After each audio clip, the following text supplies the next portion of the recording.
Chers amis, bonjour. Le thème que je vais traiter aujourd'hui est le suivant.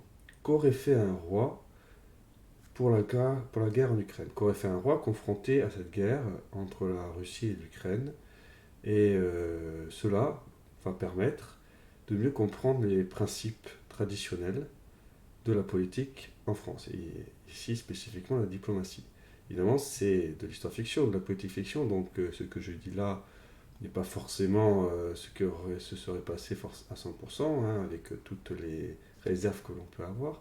Mais c'est toujours un exercice intéressant parce que, à partir des principes, on sait que le roi aurait fait certaines choses et n'en aurait pas fait d'autres.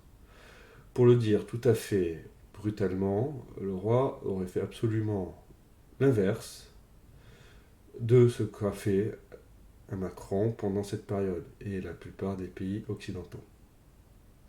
Disons-le aussi d'une façon très simple. Disons que ce sujet d'ailleurs est peut-être plus simple à appréhender que d'autres, puisque nous sommes, heureusement, j'allais dire, encore un peu familiers de ce que c'est que la diplomatie traditionnelle en France et royale, même si cette diplomatie ancienne et traditionnelle a été démantelée ces 30 dernières années, et peut-être qu'on peut dire que le dernier acte un peu royal de cette diplomatie française fut le refus de Chirac d'aller en Irak. Mais pour le dire très simplement, la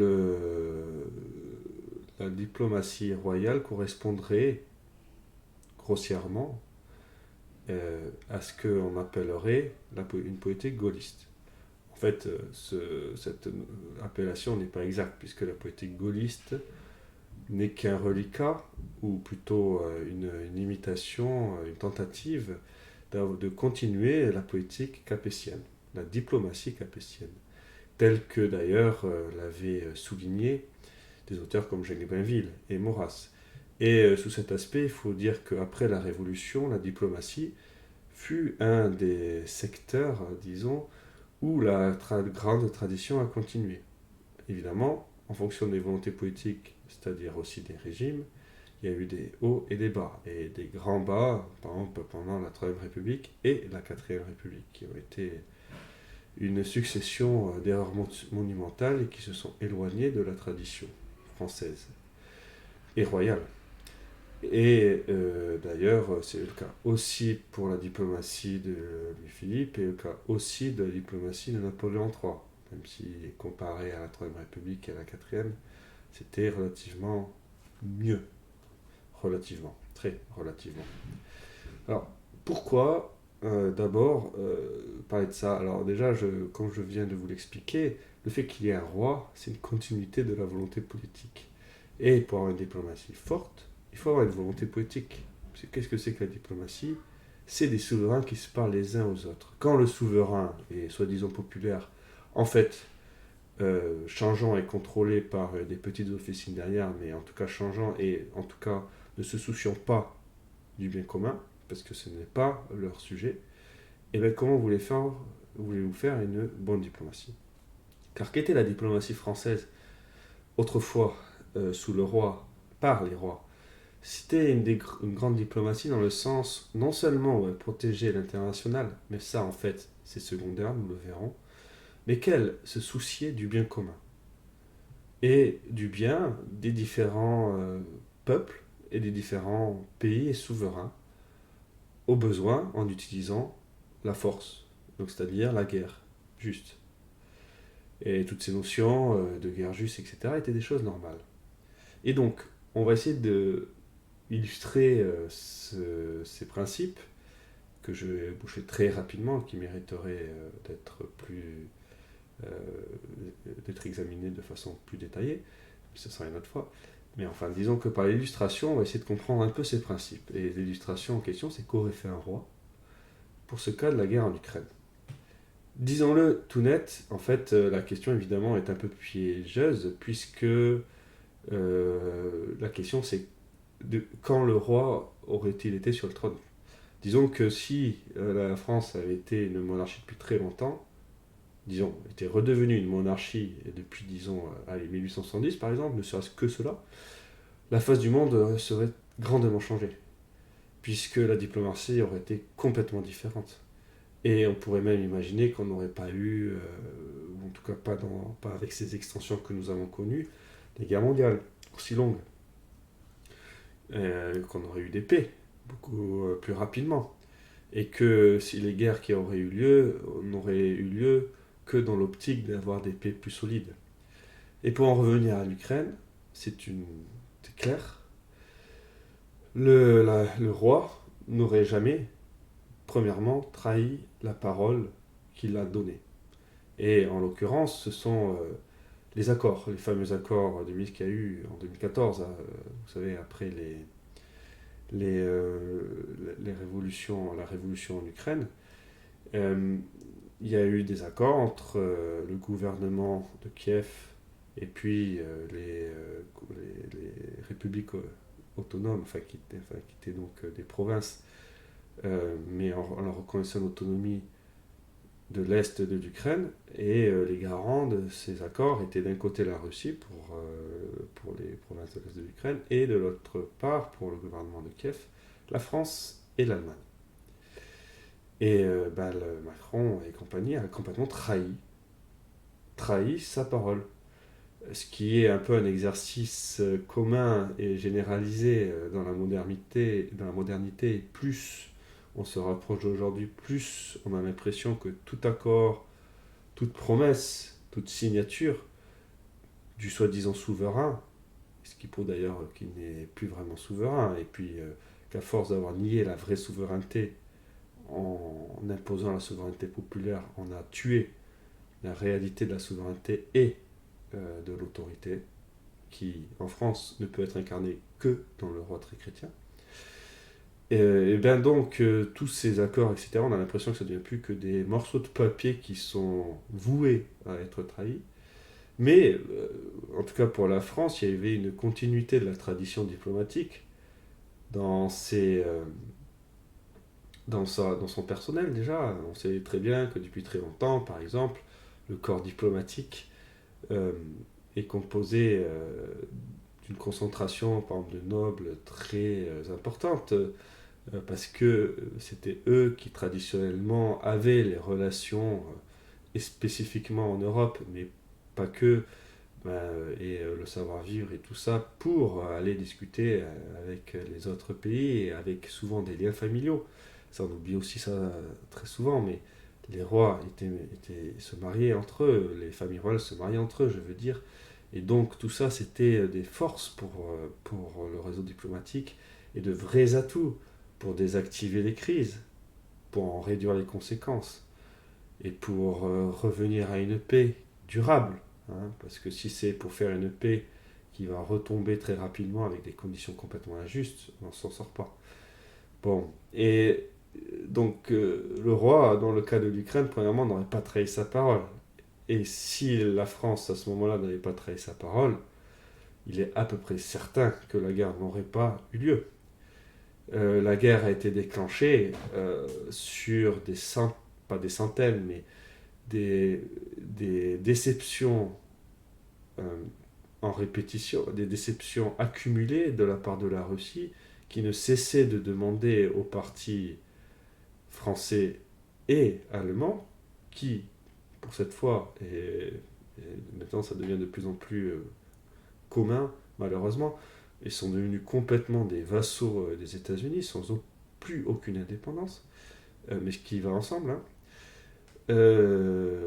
Donc la Russie a demandé de nombreuses fois aux partis occidentaux, enfin donc à la France et à l'Allemagne, de faire respecter ces accords, que le gouvernement de Kiev ne cessait de, d'enfreindre, et ça n'a jamais été fait. Et quand on écoute certains entretiens de François Hollande ou quoi, on comprend que dès le départ, il n'y avait aucune intention de faire respecter ces accords, et que de toute façon, finalement, la Russie était déjà dans le collimateur, et qu'on a laissé les faire complètement une politique révolutionnaire au gouvernement de Kiev.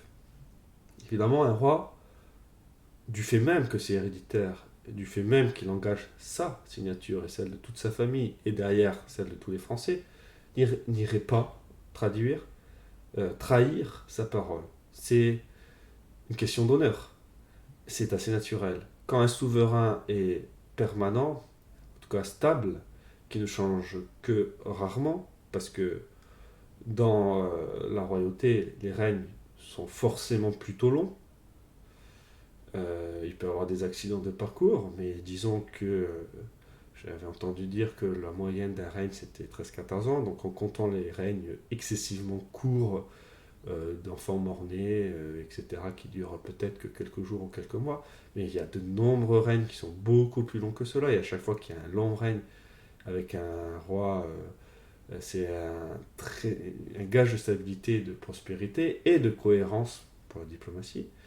Et même s'il y a un changement, l'hérédité fait que l'enfant, le fils de son père et de ses pères, ne peut pas aller si facilement que cela, même s'il le voulait, trahir la parole donnée par ses prédécesseurs. Donc même d'un point de vue purement naturel, même si on avait des rois qui n'étaient pas forcément bien intentionnés, en fait, ils ne pourraient pas aller complètement contre le bien commun et faire ce que font nos gouvernements actuels. C'est pas possible. C'est une question d'honneur, c'est naturel. On n'a pas envie de trahir ses parents, on n'a pas envie de revenir sur ses propres décisions, puisqu'on sait qu'on soit toujours responsable et qu'un jour ou l'autre, on devra répondre de ce qu'on a fait. Et là, on ne peut pas tricher. On ne peut pas dire que c'est le peuple qui nous a élus. C'est Dieu qui nous a élus dans la naissance et ensuite derrière par le sacre. Et en plus, et là j'en viens au deuxième point, c'est qu'en France, le roi est très chrétien. Il est croyant. Il sait qu'il sera jugé après sa mort. Donc ça augmente largement sa responsabilité. Et s'il n'est pas puni par les hommes, il sera puni par Dieu. Ce qui fait réfléchir à deux fois quand on prend des décisions. Et ce côté chrétien, de plus, se communique à la diplomatie. C'est-à-dire que la diplomatie chrétienne, royale, en France, ne se borne pas simplement à l'intérêt national. L'intérêt national est naturel, disons. Mais ce n'est pas l'international avant tout. Car parfois, il faut savoir le sacrifier pour un bien supérieur. Que ce soit le bien spirituel ou le bien commun, tout simplement. On n'a pas le droit, même si c'est pour l'intérêt national, de faire des guerres injustes, qui iraient contre la justice que l'on doit rendre aux autres. Il y a la justice envers son peuple, mais il y a la justice envers les autres peuples et les autres souverains. Euh, et donc, typiquement, le roi très chrétien peut faire ses décisions qui prend en compte toujours l'intérêt national, mais pas à l'encontre de tous les principes moraux et certainement pas à l'encontre de la justice et du bien spirituel des peuples. Et donc de la mission dans le monde, par exemple. Donc le soutien à l'Église, aux missions, la protection des chrétiens en Orient, la protection des chrétiens même schismatiques, la protection des catholiques qui sont là-bas, le sujet qui n'a jamais été abordé. Et pourtant, ça aurait été certainement un des premiers sujets du roi de France. En donnant des garanties concrètes, hein, parce que les mots ne servent à rien. Les mots ne servent que si ils veulent dire quelque chose, que s'ils sont honnêtes, que s'ils sont justes, et que s'ils peuvent être appuyés par des mesures concrètes et fortes. Un roi, pour appuyer sa diplomatie, n'aurait jamais démantelé son armée. Comment faire sans armée, sans possibilité d'intervenir, sans possibilité de réaliser ses volontés, ou de reprendre un méchant qui n'écoute pas, ou un turbulent du moins, comment faire une diplomatie efficace? On ne peut pas honnêtement faire une bonne diplomatie sans l'instrument de la diplomatie qui est l'armée. Et d'autres choses aussi, mais l'armée compte. Donc un roi de France sur le long terme n'aurait pas permis le démantèlement militaire, n'aurait pas permis le démantèlement du réseau diplomatique, n'aurait pas permis que l'on s'assoie sur ses propres promesses, parce que c'est lui-même qui lui donne. Et enfin, n'aurait pas permis qu'on leur soit vassal des États-Unis. Une honte quand on réfléchit, mais quelque chose qui est récurrent depuis vraiment maintenant la Révolution française. Il y a eu heureusement des pauses et des retours, mais plus on avance dans le temps, plus la vassalisation à une puissance extérieure, les quatre États confédérés de Maurras, ça peut être aussi des puissances intérieures, hein, est de plus en plus nette et de plus en plus énorme. Un roi est indépendant, parce qu'il est absolu. Absolu, ça ne veut pas dire qu'il peut faire n'importe quoi, parce qu'il est soumis à des lois qui lui sont supérieures. Les lois fondamentales du royaume, les coutumes, les privilèges, des familles, des provinces, des communes, des métiers, des corporations, etc. Il est aussi soumis aux lois de la morale, qui est dite concrètement par l'Église catholique, et donc aussi à la loi de l'Église, dans tout ce qui est en matière spirituelle, mais pas en matière temporelle. Ce qui lui donne une vraie indépendance. Une vraie indépendance par rapport à tout le monde, évidemment par rapport aux États-Unis, j'allais dire aussi par rapport au pape. Un roi très chrétien n'est pas obligé d'écouter un pape quand il ne parle pas en tant que comme pape, ou qui dit des choses complètement idiotes comme pape. Voire même un roi très catholique, alors je dévie un tout petit peu de sujet, ça sort certainement un autre thème, c'est quand même intéressant, pourrait dire, ben moi dans mon royaume, dans tous les endroits où j'ai un pouvoir de faire cela, j'impose la messe traditionnelle. Hein, parce que c'est chez moi, et chez moi on fait comme ça parce que je préfère la messe traditionnelle. Le pape dirait oulala, oulala, oulala, mais le roi peut faire ça. Bon. En tout cas, ce qui est certain d'un point de vue diplomatique, c'est que le roi aurait pu avoir une position indépendante. Et une position pour le bien commun. Et là, on en avait besoin dans cette crise de l'Ukraine. Parce que qu'est-ce qui est terrible dans ce qui s'est passé dans l'Ukraine, c'est le mensonge à tous les niveaux, la trahison à tous les niveaux. Et c'est là où c'est terrible, pas une voix capable d'être discordante. Tout le monde dans le monde attendait de la France d'être cette voix discordante, pas dans l'objet d'être discordant, pas pour être discordant en soi, mais parce qu'il fallait affirmer la justice, il fallait affirmer la vérité, donc c'est-à-dire la réalité de ce qui se passait, il fallait affirmer les choses et permettre une sortie par le haut et pas de s'enfoncer dans une guerre qui dans tous les cas finira mal dans le sens où elle installe tellement de choses injustes qu'elle ne peut que recréer du ressentiment qui va avoir des conséquences sur le long terme. Alors que cette guerre aurait été évitable 50 fois et un roi l'aurait évité. Et s'il y avait eu des menées terriblement politiques au point que ça n'aurait pas pu être empêché, déjà le roi de France aurait été une voie à part, une plateforme à part. C'est la France quand même. Hein. Et si la France n'était pas alignée sur les États-Unis ni sur les autres puissances, la Russie, avec qui on a une relation séculaire, multiséculaire, avec des élites francophiles, on aurait pu collaborer. Et d'ailleurs, c'est vrai aussi pour ce qui se passe en Afrique et tout ça. On aurait été la voie qui aurait permis à la Russie de continuer à exister dans le monde occidental, de faire le pont avec les Américains et de leur dire arrêtez vos bêtises. Vous êtes en train de soutenir des gouvernements contre nature, qui font du trafic d'êtres humains, qui sont corrompus complètement. Et vous voulez qu'on vous associe à ça? Contre une Russie qui fait des efforts, rien n'est parfait nulle part, mais depuis 2 ou 3 décennies, clairement, il y a un changement patent.